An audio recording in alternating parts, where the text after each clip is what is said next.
Bonjour chers amis, heureux de vous retrouver ce matin pour partager un extrait de Saintes Écritures. Notre texte de méditation de ce matin est tiré de l'épître de Paul à Tite en son premier chapitre, les versets 1 à 9. Et je vous exhorte vivement à lire ces versets pour votre méditation et pour vous permettre de comprendre, n'est-ce pas, ce que nous allons vous présenter comme capitule ou bien comme texte de partage, d'exhortation et de méditation. Alors, je vais m'appesantir sur le verset 8 qui dit « Mais qu'il soit hospitalier, ami des gens de bien, modéré, juste, saint et tempérant. » Ici, ici, l'apôtre Paul écrit à Tite pour lui demander de mettre en place, n'est-ce pas, des administrateurs de l'Église, de ces églises naissantes, et pour continuer à assurer le ministère, à assurer l'encadrement du peuple de Dieu. Et là, il faut qu'on mette en place des responsables. C'est ce qu'on appelle ici les évêques ou les anciens.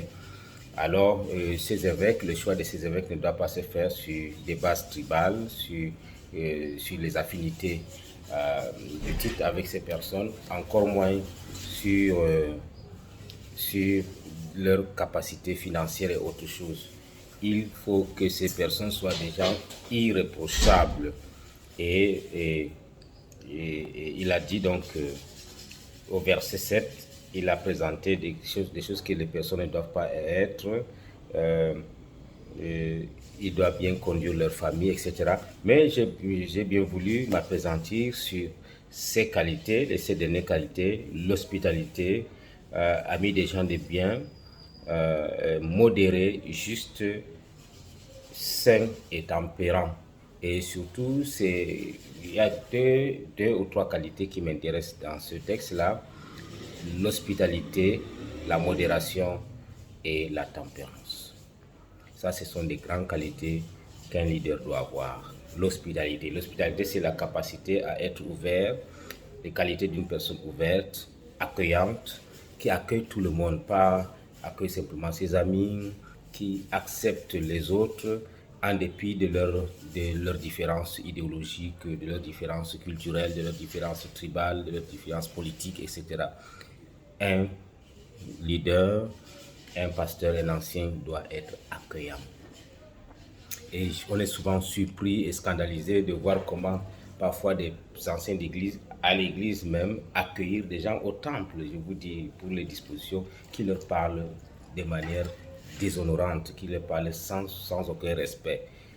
L'hospitalité renvoie aussi au respect de l'autre. Il faut être une personne capable de respecter l'autre, quelle que soit sa posture, quelles que soient ses conditions sociales, quelle que soit son apparence physique. Nous devons être hospitaliers. Il faut être modéré. La modération renvoie donc à ne pas être excessif, à éviter les excès, à ne pas être extrémiste. Extrémiste dans les postures, dans les attitudes, dans le comportement. Les gens qui sont radicaux. Un leader ne doit pas être radical, un extrémiste. Aussi, la modération renvoie aussi à la sobriété dans la consommation, l'excès de table, on doit éviter l'excès de table, l'excès d'alcool, l'excès de boissons, etc. De ne pas s'adonner à tout ce qui est excès. Mais aussi la modération, ça renvoie à éviter l'extravagance, que ce soit dans notre comportement, attitude physique, mais aussi attitude vestimentaire.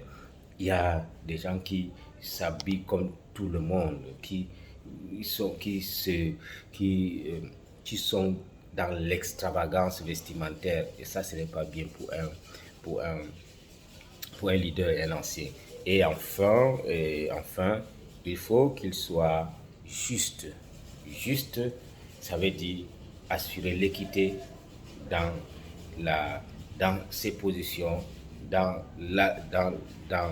l'exercice de ses responsabilités, défendre la justice, dénoncer l'injustice, être la voix des sans-voix, celui qui protège les faibles et qui n'a pas d'égard aussi aux faibles, même parce qu'il est dans l'erreur. Donc c'est ça la justesse, n'est-ce pas, dans le jugement. Je vous invite à être des personnes modérées, hospitaliers, tempérants et justes, même si vous n'êtes pas un leader particulier. Parce que tout chrétien est un leader. Il est porteur de la vie de Jésus-Christ. Passez une excellente journée de jeudi dans la paix du Christ et la bonne humeur. Je vous aime.